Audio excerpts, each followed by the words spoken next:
I got my first manufacturing job at a place called King Nut out in Solon, and I was a simple line packer, but they had these giant machines that bag trail mix, and they fascinated me to no end.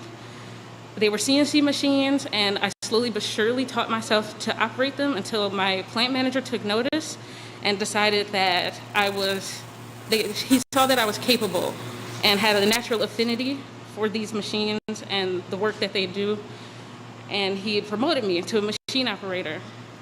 And I never looked back from there. Manufacturing was my passion, and I strive to be the best there could be in the manufacturing industry. That's what led me to the ATA. My cousin recommended the program. She had successfully completed it the year prior. And at 19, I became a single mother, and with the thought in my heart that I wanted my daughter to see and do better, I joined the program, I contacted them, and it's been one of the best decisions I've ever made. I made it through the program, despite in the middle of the semester, the COVID pandemic hit the world and shut the school down. The program was very good at contacting all the students, keeping us all retained, and making sure we were able to finish successfully, and even worked with us afterwards for job placement.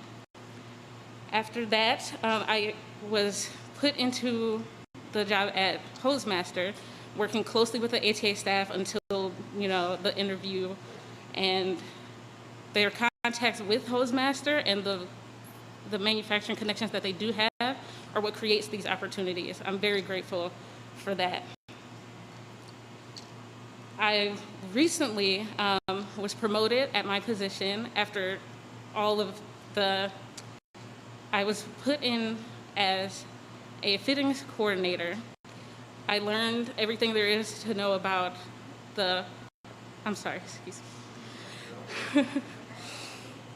I learned a lot at my new job at Hostmaster. I did a lot of lateral moves, branching out on my machining experience into administrative roles, where I was recently promoted into our quality team. It's been a wonderful journey, and I have Tri-C and the ATA program to thank for that. So, in closing, I would like to thank President Biden for his time and attention to an industry that's so important to me. Manufacturing means so much to me, and for it to get this care and attention from him is invaluable. And the opportunity that led me here today, I'm ever grateful for.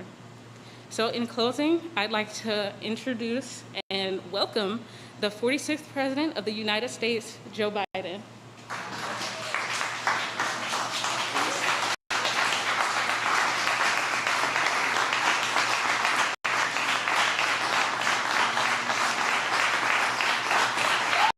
Thank you all. Thank you. Thank you. Please sit down. Charlotte, thank you very much for sharing your story. It's impressive.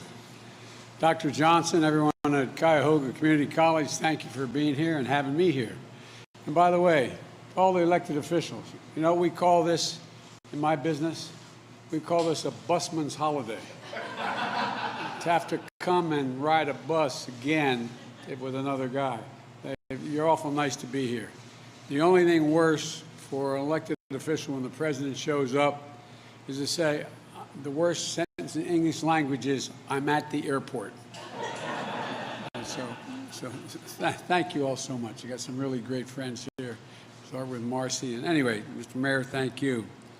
Dr. Johnson, thank you very much, and for letting me borrow, by the way, Marcia Fudge to serve as Secretary of Housing and Urban Development.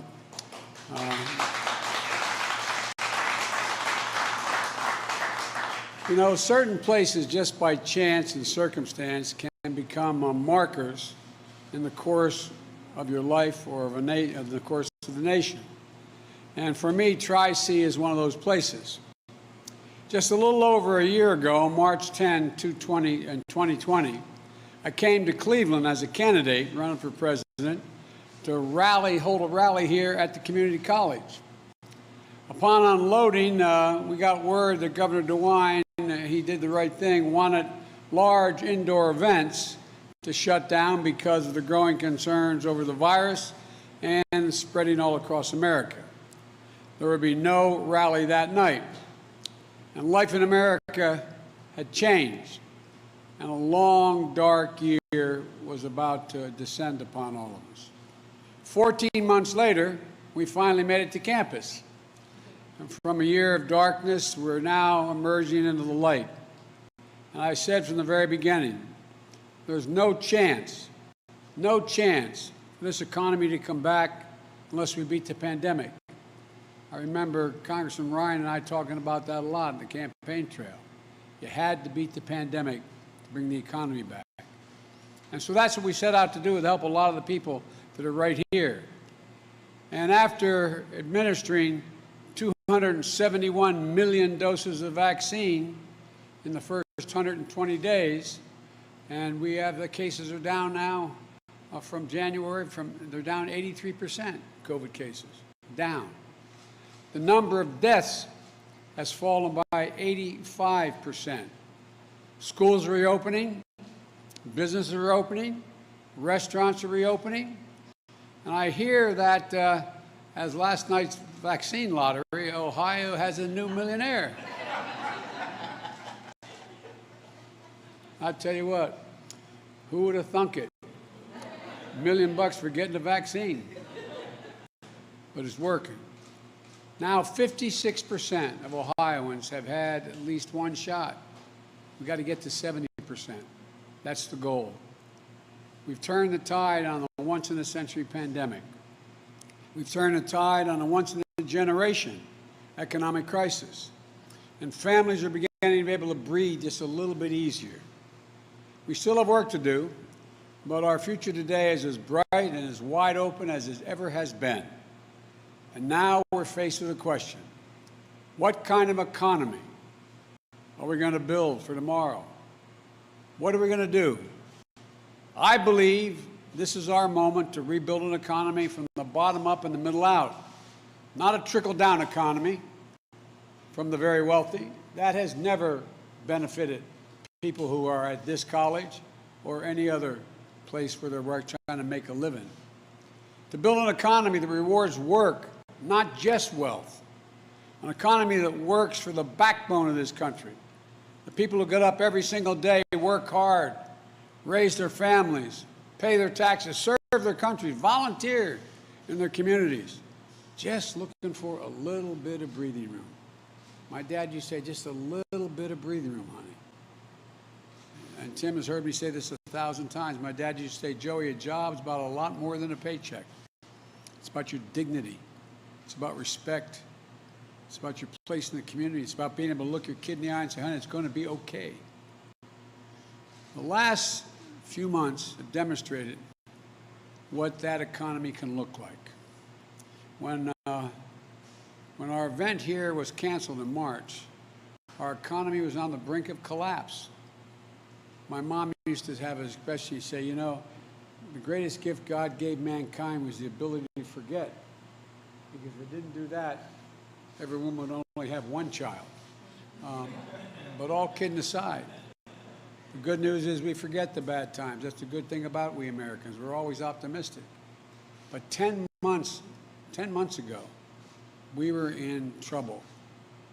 When I was sworn in, there were 10 million fewer jobs in America, and a lot here in Ohio. But in my first 3 months in office, the economy has added back 500,000 jobs per month. In fact, we've created, with the help again of the members of Congress that are here today, 1.5 million jobs, more jobs than have ever been created in the first 3 months of any presidency in the history of the United States.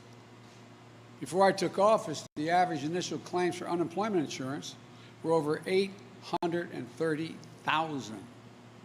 This morning we learned that number has fallen below 460,000. Cutting in half, and we're at the lowest level we've seen since March 2020, when the pandemic first struck. Before I took office, almost 24 million Americans were going hungry. Marcy's heard me say this before. Did you ever think you'd see people lined up for miles and miles and miles going into a stadium to get someone to put a box of food in their trunk?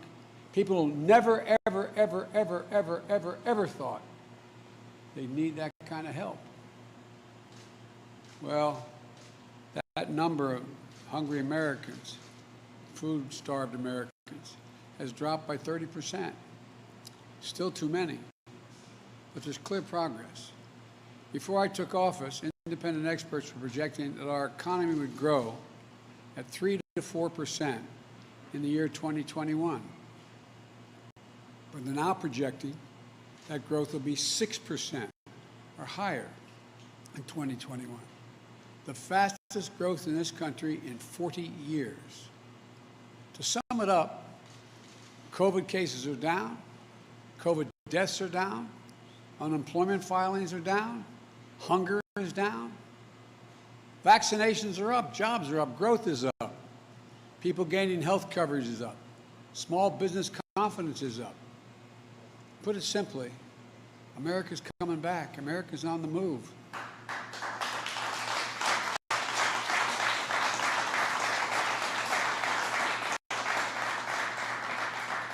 And that wasn't an accident. It wasn't luck. It happened for two reasons. First, we made the vaccine program a priority. As my friends in Congress tell, I got a lot of heat for just focusing on the vaccine. It goes back to what we all talk about. You've got to fix the pandemic before you can fix the economy. We were able, with a lot of hard work, get 600 million doses of the vaccine, enough for every single solitary American. We didn't have enough vaccinators, so we went to FEMA, the United States military, went to the AMA and got retired docs and nurses to come out of retirement. Got thousands and thousands of additional people to administer the vaccines we didn't have before. We created more places to get vaccinated, hitting my target to ensure that 90% of all Americans would have a vaccination site within 5 miles of where they live. And now, 50% of all of America, more than any other country, is fully vaccinated. 75% of seniors, black, white, Hispanic, across the board, are fully vaccinated. We're getting lives back. The American economy is coming back. And that's the second reason we're on the move. I committed to an approach of building an American economy, a different economy, to build back better, not just build back better. That approach recognizes that we all do better, and we all do well.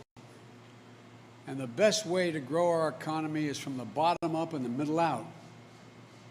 You know, I don't have anything against anybody in Wall Street. I don't have anything against anybody making $1 million, but Wall Street did not build this country. The middle class built this country, and unions built the middle class. That's a fact. An approach that recognizes that at this time, when we rebuild the middle class, we have to bring everybody along, regardless of their background, regardless of their religion, regardless of their race. That's the approach reflected in the American Rescue Plan, which my friends in the Congress helped get passed. Because of that law, more than 167 million Americans got a rescue payment of $1,400. It's gone out helping families pay their rent, pay their bills, buy their groceries, and maybe most important, give them for the first time some hope. A little bit of hope. Hope goes a long, long, long way. Those checks matter. Small businesses and restaurants were getting killed. Now we're delivering the loans and support they need to reopen and stay open. Schools were struggling to reopen. So we made targeting teachers to get the vaccine as a priority. We delivered schools much needed support. State and local governments, and you know, Mr. Mayor, a lot of them had to lay off their employees, cops, firefighters, first responders, because you have to balance your budget. Well, now they're coming back thanks to the rescue plan. Beginning this summer, families with children will get tax relief, tax credit, a child tax credit, which is going to deposit money directly into their banks every month until that money is paid out. By the way, we had no problem passing a $2 trillion tax plan that went to the top 1% that wasn't paid for at all, just increased the debt $2 trillion. Every time I talk about tax cuts for working class people, it's, oh my God, what are we going to do? Well, we're going to take back some of that 1% money and make them pay for it. And thanks in part to part of the rescue plan named for an Ohio labor leader, Butch Lewis, championed by Sherrod Brown, who I don't think Sherrod's here today. Hundreds of thousands of retirees and workers across Ohio and millions more across the country can trust that their pensions they work so damn hard for and sacrificed to secure will be there for them. Unlike my dad, who busted his neck his whole life, and when the company went on, he lost his pension completely. Even my Republican friends in Congress, not a single one of them voted for the rescue plan. I'm not going to embarrass any one of them, but I have here a list of how back in their districts they're bragging about the rescue plan. They touted the restaurant revitalization fund. They touted the fact that we're in a situation where they're dealing with touted grants to community health care centers. Touted, I mean, some people have no shame. But I'm happy.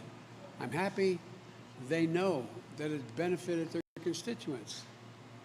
That's okay with me. But if you're going to try to take credit for what you've done, don't get in the way of what we still need to do. The bottom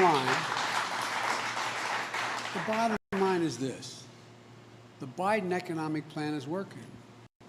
We had record job creation. We're seeing record economic growth. We're creating a new paradigm, one that rewards the working people of this nation, not just those at the top. We did a study. 85% of my jobs plan, or 95% of my jobs plan, you don't need a bachelor's degree. 75%, you don't even need a degree that's a community college degree. It helps. But guess what? The bottom line is that people are going to be going back to work. There's a new bargain. Everyone is going to be in on the deal this time. Now, as our economy recovers, there's going to be some bumps in the road. We know that. Of course there will be. You can't reboot a global economy like flipping on a light switch. There's going to be ups and downs in jobs and economic reports. There's going to be supply chain issues, price distortions on the way back to stable and steady growth. In the coming weeks, my administration will take steps to combat these supply pressures, starting with the construction materials and transportation bottlenecks and building off the work we're doing on computer chips. We're also announcing new initiatives to combat anti-competitive practices that hurt small businesses and families. Fixing those problems can help build a more dynamic, innovative economy, and we're going to have a lot more to say about that in the days ahead. But this is already clear. We're on the right track. The American Rescue Plan laid a strong foundation for a new economy that brings everybody along. But it's just the first step. We're going to build on the incentive and incredible progress that we've made and set America on a sustainable path to faster, more inclusive economic growth. We have to start investing in ourselves again, in the American people again. Consider this. 3 decades ago, the United States was #1, and some would argue #2 in the world for R&D spending, research and development as a share of our economy. Know where we are now in the international competition? We're #9. 9. Meanwhile, China was number 8, and their overall spending on research and development 3 decades ago they're now number 2. Number 2. This past year, Japan, Canada, Italy, France, and the EU have announced significant infrastructure spending. China's announced that they're increasing their research and development spending dramatically. Japan is making huge investments in reducing carbon emissions and building out the digital capacity they have. The European Union as well. We're in a race to see who wins the 21st century. Now, if I could hold just for a second here, one of the things I've found, I'm supposedly, they'd always announced me in the past as an expert in foreign policy. Well, let me tell you something. Economic policy is harder than foreign policy. You know what the basis of foreign policy is in our stature in the world? One thing, our economic prowess. Our economic prowess. We must be number 1 in the world to lead the world in the 21st century. It's a simple proposition.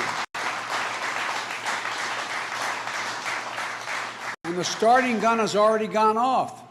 We can't afford to fall any further behind. Now's the time to build the foundation that we've laid, to make bold investments in our families, in our communities, in our nation.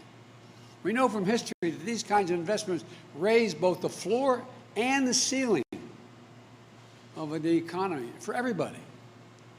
Like when we brought electricity to every household in the country in the 1930s, or we connected the country through the interstate highway system in the 50s.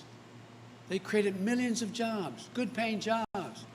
They set the economy up to grow more quickly and share prosperity more broadly for decades to come.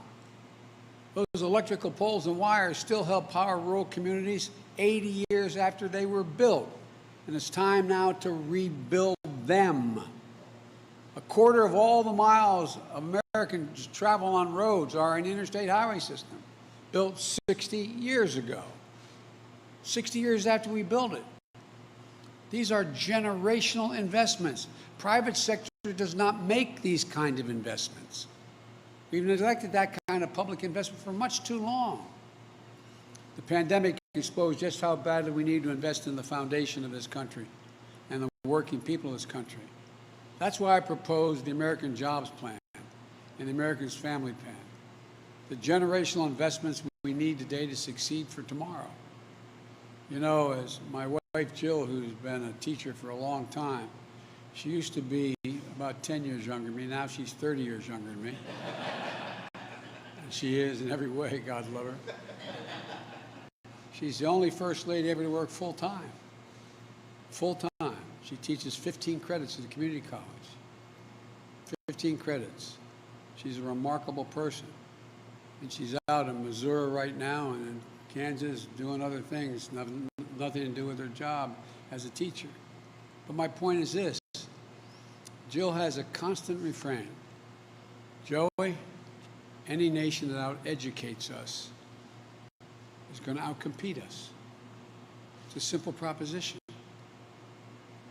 You know, think about this.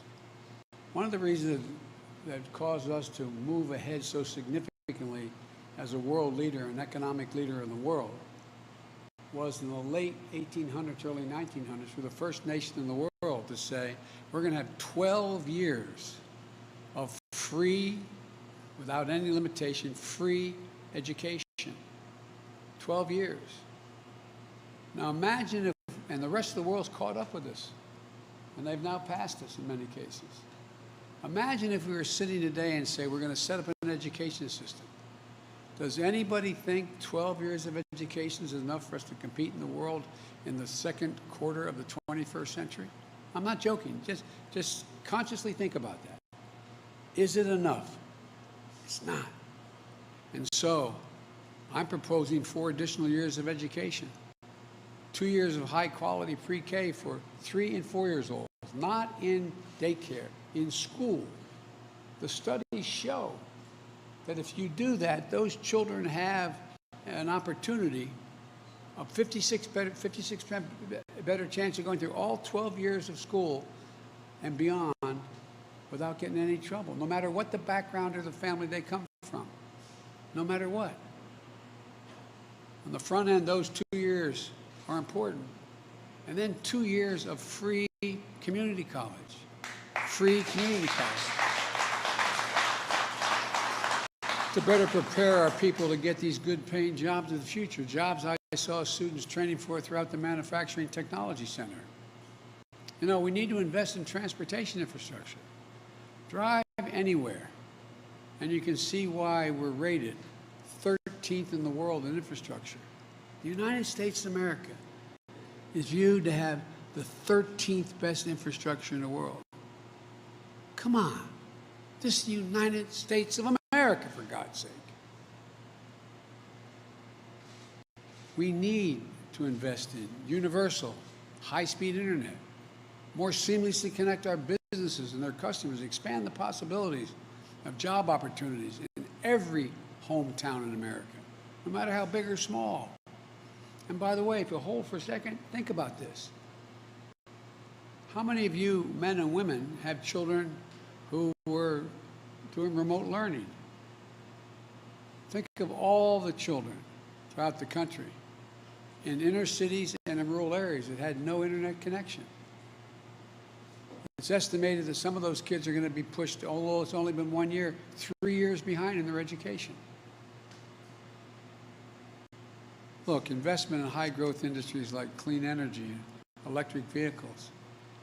It's not just we want to deal with the environment. We want to lead the world in exports of these new technologies instead of ceding the global market and job creation to the Chinese. They're building 20 times as many electric vehicles as we're doing now. And the technology that goes with that. What are we doing? It's millions of jobs in China instead of here. It's not that the jobs we're going to create here, but that we're going to create to export the technology. We used to be the net exporter of major technologies. I also think, and I'm pushing very hard, to make major investments in medicines and cures of the future. Folks, diseases like Alzheimer's, diabetes, cancers, they're all on the cusp of being able to be dealt with. You know, if we don't do something about Alzheimer's in America, every single solitary hospital bed that exists in America, as the nurses can tell you, every single one will be occupied in the next 15 years with an Alzheimer's patient. Every one. Costing us in excess of $1 trillion. So what are we doing? I came up with an idea, and I think it's going to get done. And that is that, you know, there's a thing called DARPA, which is the Defense Applied Application Research. It's an outfit that came up with the internet in the Defense Department, came up with geospacing and a whole range of things that are related to our security. I want to do the same thing at the NIH to focus on those diseases. It's estimated if we spend $5 billion a year on that research and development, focusing with insurance companies don't have the money to focus on, we can make significant breakthroughs. We're already doing that. Already doing that. If we invest, we can create millions of jobs. Rebuilding the foundation of a strong, fair, resilient, competitive economy and save hundreds of thousands of lives. 100% of our investment is going to be guided by one principle: make it in America. Make it in America. If I can hold that for just a second, there is a law that was passed in the 30s, doesn't violate any trade principle, saying that whatever money, whatever program the taxpayers are paying for, you can spend it all on American contractors. No one's ever done it, though. I promise you, I signed an executive order. If, in fact, we're building the new deck of an aircraft carrier, well, guess what? I get as president to let contracts over $600 billion a year. I promise you, there'll be no contract let to a foreign company or any of the product down the line. Right now what can happen is you can hire an American company and they can sublet to, and their downstream product can all be foreign. All you got to do is get that particular agency to say, you got an exception. We can't find that job here in America. Well, guess what? They're going to find the job here in America. I promise you. Or they're not going to get the contracts. These jobs will be good jobs, American jobs that deliver good wages and dignity. And look, this is about choice. We can keep giving every break in the world to corporations and CEOs. Or we can raise the corporate tax rate back to 28%. It was, by the way, 36%. It came down to 28%, which is still lower than it was at any point between World War I and 2017, and they're making trillions of dollars. Let me tell you this to the press again. In the 10-year period between 14 and 24, excuse me, between 10 and 20, 2010, 2020, they made over $1 trillion. I think that's good. You know what they did with $1 trillion? They went out and they bought back 56% of their stock. Because the more they buy back, the more valuable the stock, and that's how CEOs get paid. CEOs used to get paid 35, 36 times to the average employee, and they should get paid. Now it's over 370 times more than the average employee. As my mother would say, who died and left them boss? No, I'm serious about it. Now, so you got over 50% going to stock buybacks. And the other percent, I think it's 42%. Let me see, 56, it's 40, no, it's 38% goes to dividends, which is reasonable. But here's the point. After all is said and done, that leaves 8% of that $1 trillion for research and development, salaries, new product, new enterprises, new initiatives. 8%. I come from the corporate capital of the world. Literally, more corporations are incorporated in the state of Delaware than any place in America. Combined, all the rest of the corporate registrations combined don't equal what's in my state. It used to be corporations felt they had responsibilities beyond their taxpayer, beyond their shareholders, and beyond their executives. But what is it now? Average CEO becomes a CEO for 6 to 7 years. And by the way, capitalism has incentives. One of the worst votes ever made was during the Clinton administration. Say a corporation could not deduct from their taxes more than $1 million it paid for any CEO. So guess what they start doing? 80-some% of CEOs now get paid in stock options. Why do you think they buy back the stock? To raise the price of the stock. They're not bad guys. It's just the incentives. So if we just raise the corporate tax to 28%, which is still lower than where it was, I said, between World War I and 2017, that generates $90 billion additional dollars into the Treasury per year. That could put hundreds of thousands of people to work to modernize our roads, our bridges, our ports, our airports, and pay for it. Pay for it. Put people to work to make sure every American has access to high-speed internet so businesses can compete in the 21st century. Kids in every community can get ahead. Another choice. We can ask the top 1% of the taxpayers in America to pay the same tax rate they paid when George W. Bush was president. You know how much that would generate? That'd generate $13 billion per year, allowing every student in America to go to community college for free. When I was in the last administration that I was part of, Obama-Biden, the president asked me to find out what the major corporate entities thought was the most important thing they needed. We interviewed over 340, I think it's 348 CEOs. You know what they said? Every one of them. A better educated workforce. But They're not spending money to educate the workforce. So imagine what we do. Corporate America benefits with a better educated population. Do you want to give the wealthiest people in America another tax cut? By the way, I don't begrudge them the money they made. Just start paying your fair share, just a little bit. Consequence would help every high school graduate earn an education like students here at Tri-C, one that puts people on a path to good paying jobs and industries of the future. Look, I know you know what's best for America. And by the way, better educated public helps everybody. Look, my plan is the right way to invest, spreading key investments over time so we limit the price pressure. This is the right time to invest when we have historically low interest rates. Investing now with a plan to pay for it that is fiscally responsible thing to do. Of course, there are critics out there who want to stand still. By the way, some of those critics are the same people who said that money was no object when it came, as I said, to that $2 trillion tax cut that went to the wealthiest 1% of America, who hold 30% of all the wealth in the country.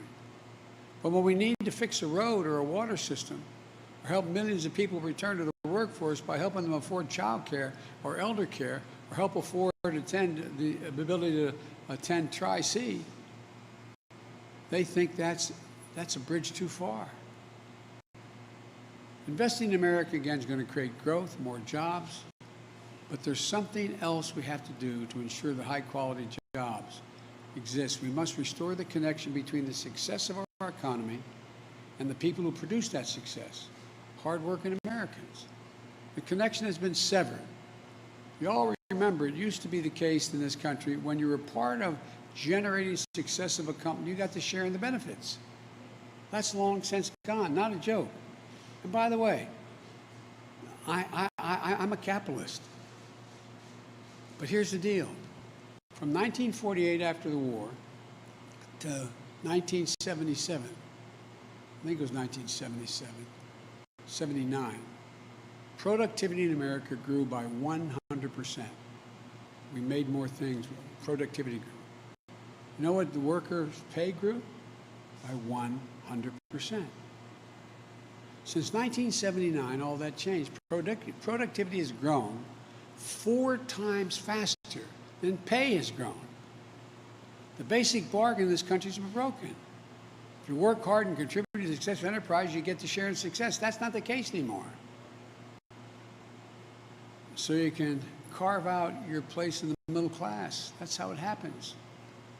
That's how it works in healthy capitalist economies. But along the way, we started seeing the stock market, and corporate profits, and executive pay as the sole measure of our economic success. Let me tell you something. My sole measure of economic success is how working families are doing, whether they have jobs that deliver dignity. That means we have to focus on wages like we used to. When it comes to the economy we're building, rising wages aren't a bug, they're a feature. We want to get something economists call full employment. Instead of workers competing with each other for jobs that are scarce, we want employers to compete with each other to attract work. We want the companies to compete to attract workers. That kind of competition in the market doesn't just give workers more ability to earn a higher wage, it gives them the power to demand and be treated with dignity and respect in the workplace. And it helps ensure that in America, when you walk into work, you don't have to check your right to be treated with respect at the door. Full employment also means more options and opportunities for workers, including Black, Hispanic workers, Asian American workers, women, who've been left behind in previous economic recoveries when the labor market never tightened up enough. Look, this isn't just good for individual workers. It also makes our economy a whole lot stronger. When American workers have more money to spend, American businesses benefit. We all benefit. Higher wages and more options for workers are a good thing. A lot of companies have done extremely well in this crisis, and good for them. Good for them. The simple fact is, though, corporate profits are the highest they've been in decades, and workers' pay is at the lowest it's been in 70 years. We have more than ample room to raise workers' pays without raising customer prices. Soaring corporate profits and stagnant wages aren't the American dream. and they aren't the American deal. Look, I'm not looking to punish anyone or to say business shouldn't be able to make a significant profit. I understand the risk and challenges business owners face, and they should be rewarded for their success and the risks they take. I just think after decades of workers getting a raw deal, it's time they be given a fair shake.